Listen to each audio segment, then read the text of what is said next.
This is the Muzilog magazine podcast with host Sam Archer.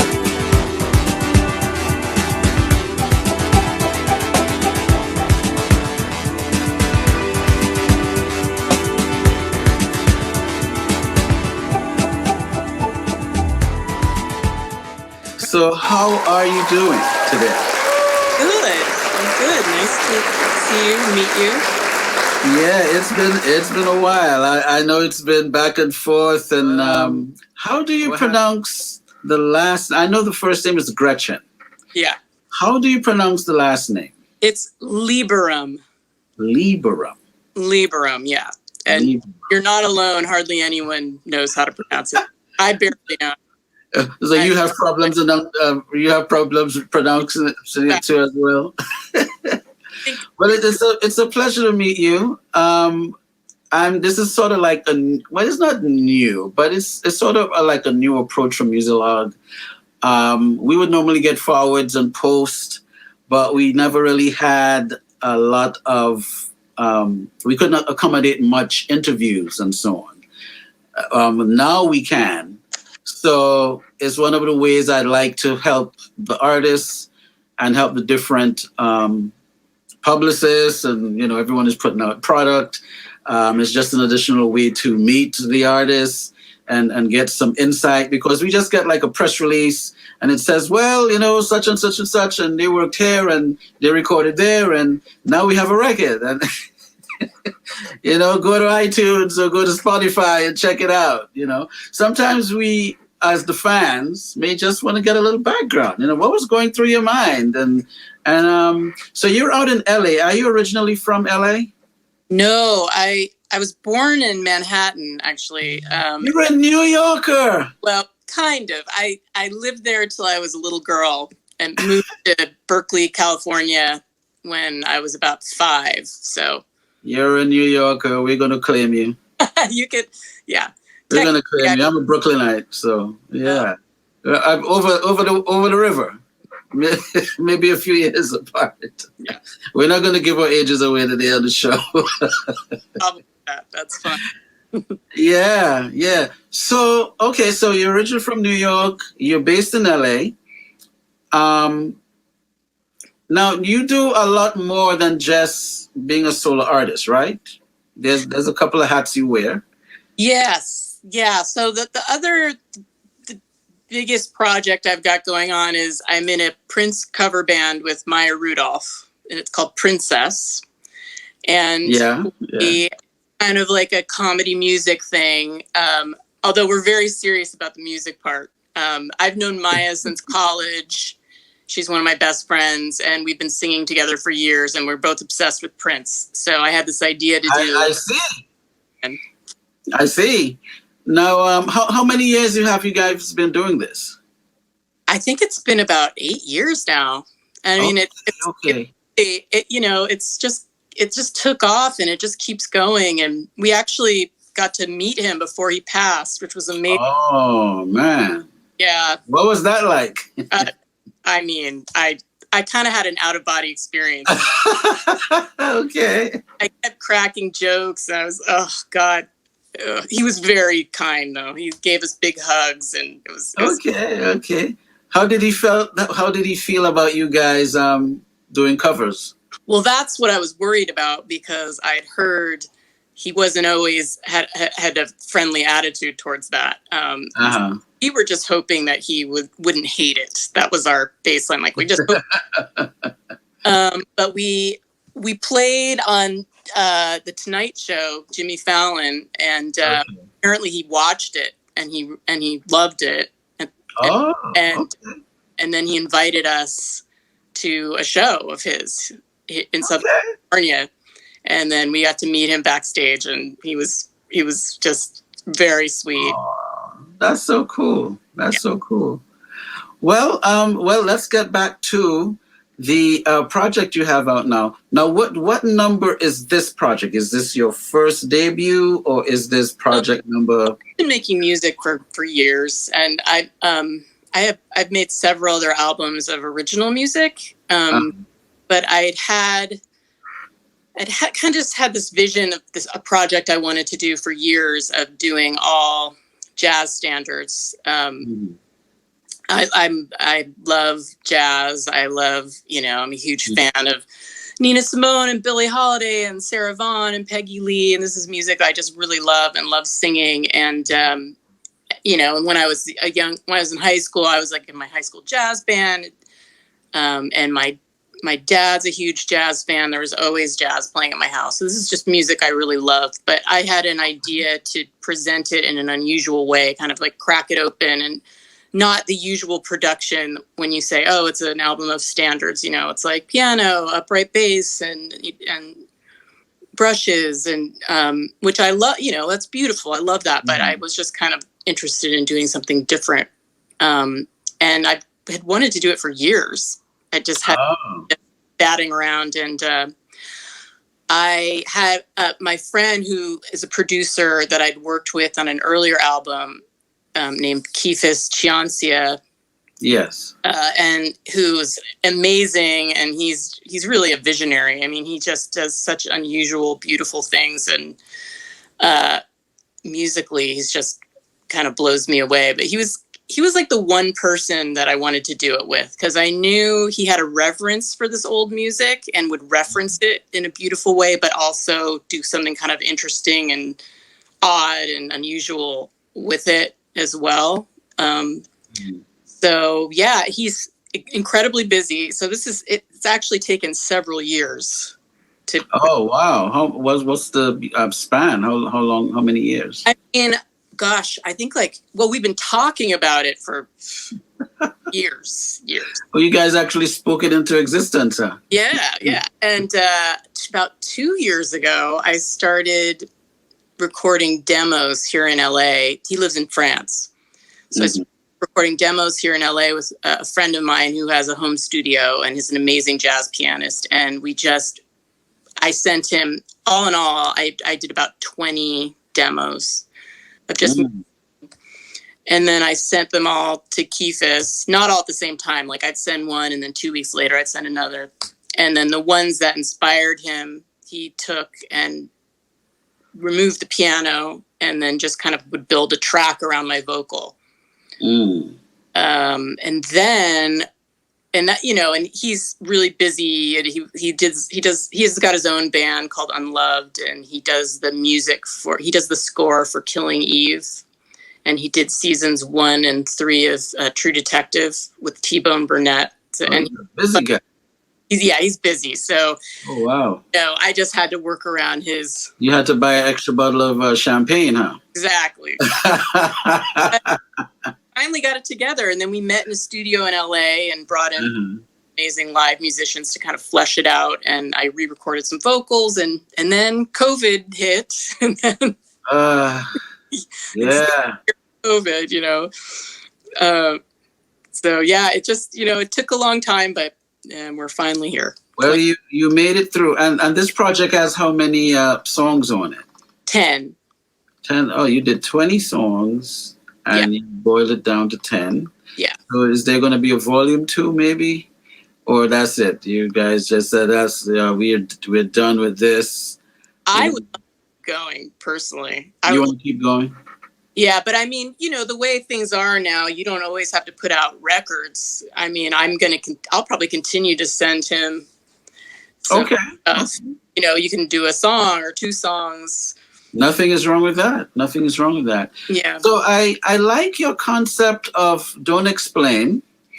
You could imagine my, I wasn't astonished.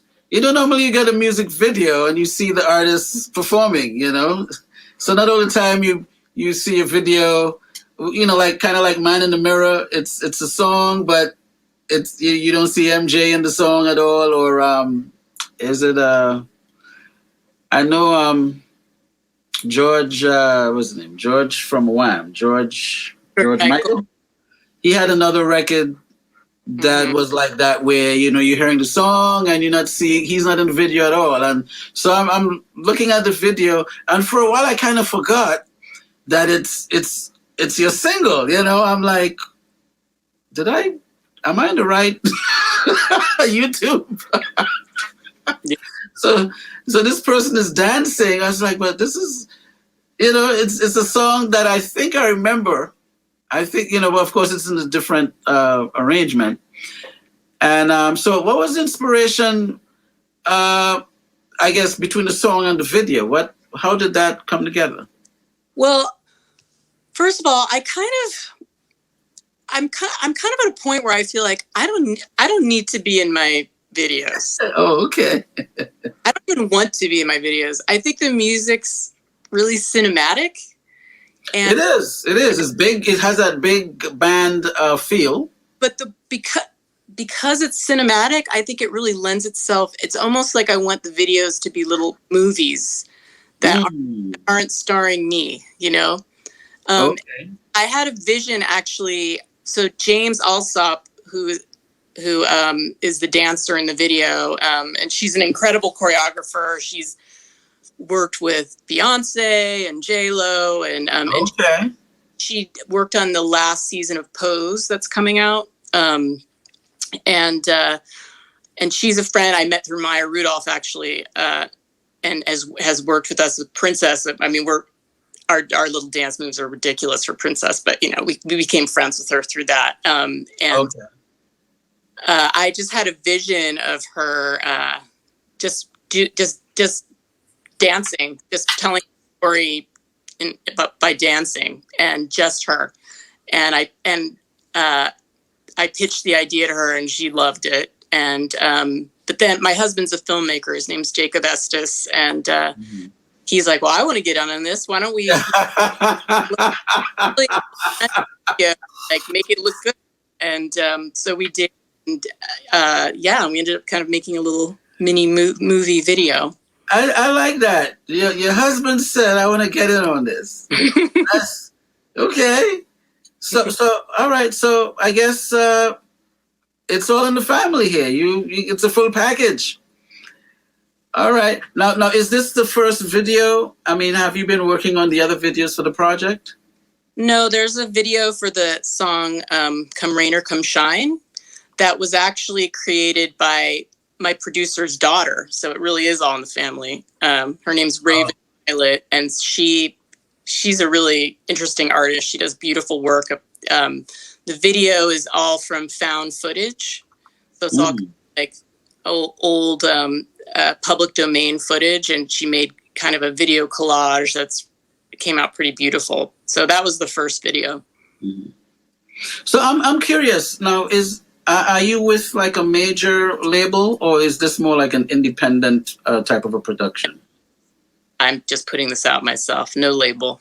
No, so you are your own record company. Yes. So to speak. Yeah. You have the last say on this is going to go, this is going to stay, well, you're doing a good job so far. Thank you.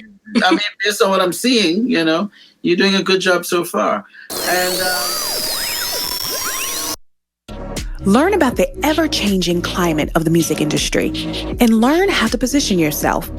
With the new book, Hybrid Executive, great for indiepreneurs, indie artists, managers, engineers, booking agents, and more. Hybrid Executive is the new terminology for today's indie artist, written by music producer Samuel E. Archer. Now available at Amazon, Barnes & Noble, Apple Books, BookBaby, and other leading ebook distributors. Visit thehybridexecutive.com for more information. And in terms of I mean, how eccentric with the creativity are you planning to be with this project? Oh, I'm sorry. What did you say? How eccentric? How far are you going to go in terms of you're on a creative, abstract sort of tangent on the project in terms of the visuals, the approach of the production, the arrangements. So I'm just trying to understand as your overall vision for the record in terms of videos, in terms of how it's going to be.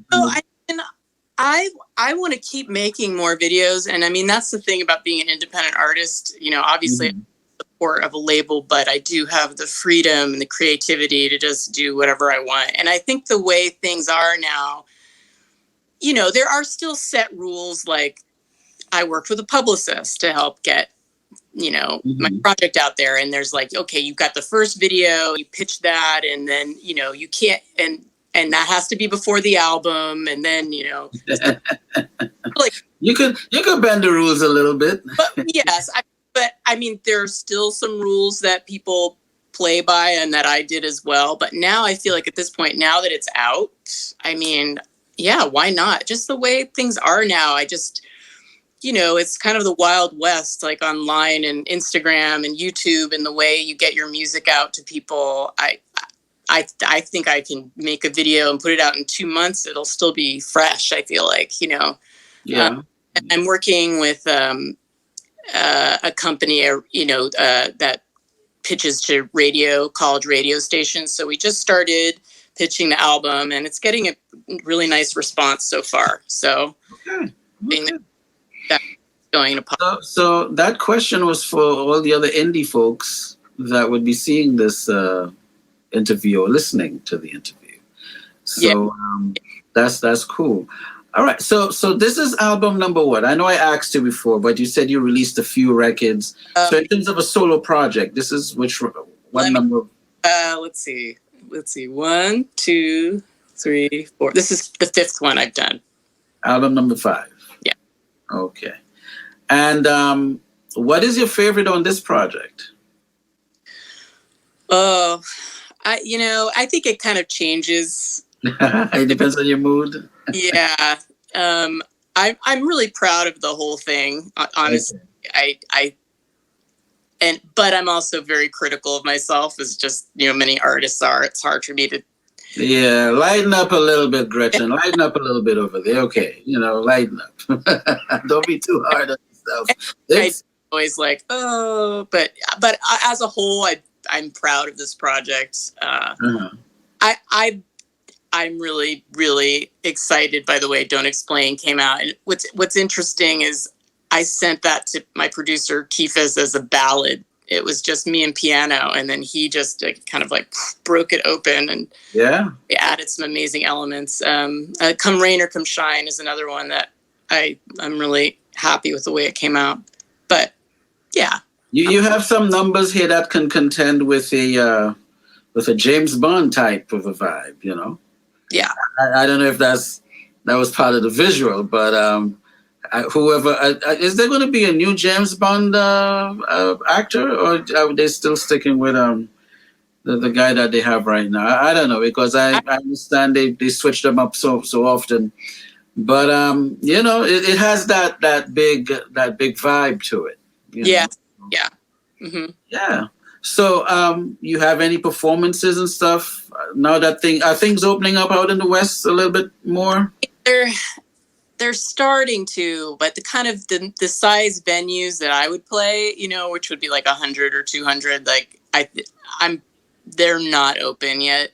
I really hope to play. I would absolutely love to. So I'm hoping to, maybe in the fall. Oh, wow. Okay. All right. So what are you, so the record, you're working the record right now. Are you doing anything else musically as you're getting this? Because this is completed. What is Gretchen doing on the musical level until fall? What? I kind of every day I try to just, as we've said, I'm not with a label. So it's like every day I'm just doing something to try to, I'm thinking of, if not necessarily making a full video, but something to put on Instagram, or I'm writing people that have playlists, and I'm also a mom and I have 2 kids, so I'm being a mom, but I'm not writing any new music right now, but I'm still kind of in the world of this album. And then my project Princess, we're just starting to be pitched shows again at outside venues. So I don't know. We'll see. Maya's schedule is super busy, but I think we're going to probably start playing again at some point. Okay. And what do you want music lovers to get from this project? I just, my hope was that people that are jazz fans that know these songs, that appreciate them, and And I would also hope that because we're kind of doing it in a more modern way, that I might kind of open up a world to people that don't know much about jazz, and maybe through this album they will kind of be like, oh, that's a beautiful song, and explore that world. So just kind of hoping to get both fans on board. Okay. Well, let us know how folks can reach you, because I have some other questions. Sometimes those questions I ask, people feel a little violated. So I want to get all the nice music stuff out of the way. So how can she's looking at me like, what is he trying to do? That is the look I want, the priceless look. So how can folks reach you and stay in touch with you? Your website and social media? Yeah, so GretchenMusic.com. No, that's my old one. Scratch that. Oh. Lieberum.com. Lieberum. Gretchen Lieberum. The audio had cut there for a quick second. GretchenLieberum.com. Okay. And I'm on Instagram at Gretchen Lieberum. I'm on Spotify, Apple. You can stream me everywhere. Bandcamp, if you want to buy the app. Are you doing like physical copies? Not yet. I think I'm gonna maybe do vinyl. Okay, I was gonna actually, if you're gonna do, I was gonna ask you. My tongue is tying here. If you're gonna do some vinyl, but this lends itself to vinyl too. The direction you take the project, it lends itself to vinyl. Yeah. Well, that's great. So let's get to the other portion of this interview. Is the really fun one. It's fun, and I asked 3 questions, and they're simple questions, but the outcomes are the outcome is normally interesting. So the first thing I asked is, what is your favorite color? Blue. That's interesting. The blue is becoming like popular. Like everyone is into the blue thing here. I'm an OG blue fan. I've always loved blue. So you never wavered from blue. You love blue. Okay. I have to check my other podcasts, but I think blue so far is sort of leading the pack. Or if it's not, it's close to leading the pack. So I'm going to have to just research that and just see what color is leading the pack. And I'll probably put that up on Muzilog.com, and folks can say, hey, this is the color that most of the artists like in 2021. So we'll see how that goes. So when Gretchen is home and she wants to prepare a favorite dish or a meal, she wants to go to the kitchen and really go in on the cooking. You go and you get the ingredients you want. You go to the grocery and you get all the condiments and I don't know if you're vegan or if you eat a little meat here and there. You get all the nice stuff, your rice, your potatoes, and all the good stuff. What is that favorite thing does Gretchen love to prepare when she's going to cook? You're saying, what do I like to cook? Is that your question? Yeah, should I shorten it down? A little long-winded, I'm not going to lie. I know. Oh, man. What's my favorite thing to cook? Well, I make a butter chicken, which is like an Italian dish that butter chicken. Yeah. Now, I never heard of butter chicken. So tell us a little bit about this butter chicken situation you got going on. Well, my family and I traveled to Italy, and we were in Tuscany in 2019, and everywhere we went, they served butter chicken, and we loved it. So I found the recipe. It's basically you take a chicken breast and you just smash it till it's really thin, and you dip it in egg, and then you dip it in flour, and then you put it in like a pan filled with a ton of butter and olive oil, and fry it on both sides, and that's butter chicken. Okay. It sounds a little healthy on the wild side. The olive oil, I think, brings it home a little bit there. So what do you eat this butter chicken? You just eat it with whatever just some rice or some spaghetti, or sometimes I'll do pasta with it, but usually just salad. Salad. Mm-hmm. Okay. All right. And now, do you have a little bit of wine with this, or you drink a soda? What does Gretchen rock with? And I do enjoy my wine, but sometimes I'll do sparkling water. Sparkling water and wine and so on. Okay. All right. These questions were too bad, right? Okay. You don't feel violated or anything? No. Okay, great. That's good. So the last question, who are you playing in your MP3 player this week? Oh gosh. At least three, maybe like three people that you're rocking with this week. So, okay. What am I listening to right now? I to be honest with you, I listen to, it's not like I'm on the cutting edge of like this week and I'm listening to it. Pharaoh Sanders has a new album that's really, really beautiful that he did an orchestra, and I've been listening to that. And I like Unknown Mortal Orchestra. That's another band I've been listening to. Unknown Mortal Orchestra. Okay. And, I don't know about them, but I'm definitely going to check out Unknown. Actually, when I'm going to do your article and edit this, I'm going to check out Unknown Mortal. Yeah, orchestra. Okay, yeah. That's. I like the name. Interesting. Listening to a lot, and when I want to be peaceful, I really like Jose Gonzalez. Is another artist I really like. Okay, is he? He's Swedish, a singer-songwriter, and it's mostly him and guitar. Oh, okay. I'm probably mixing him up with another. Okay, all right. Well, cool. That was okay, right? You don't feel violated with his questions. They're very light, nice. You thought I was going to get into some really deep stuff, huh? Violated. That's a little intense. I know it's a shock factor. We got to shock you a little bit.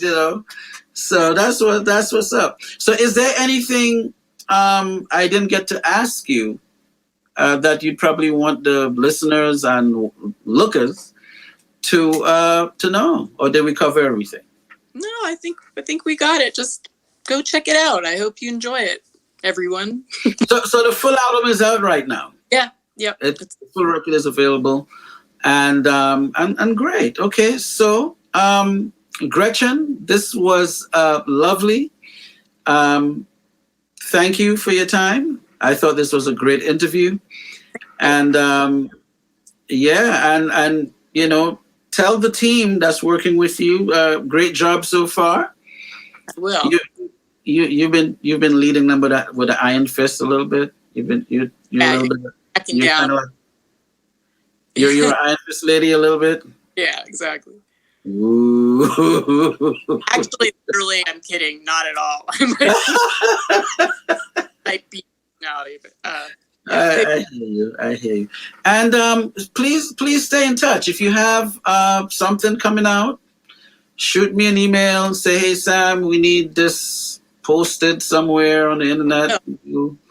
We'll we're here for each other. Indie artists lives. Indie artists. And you see, I'm even shamelessly plugging myself, hybrid executive. You may have heard that I it's your interview. I'm not going to do all of that. So thank you again, and please have a great day. You too. All right. All right. Thanks. You're welcome. Thank you. Take care. Bye-bye.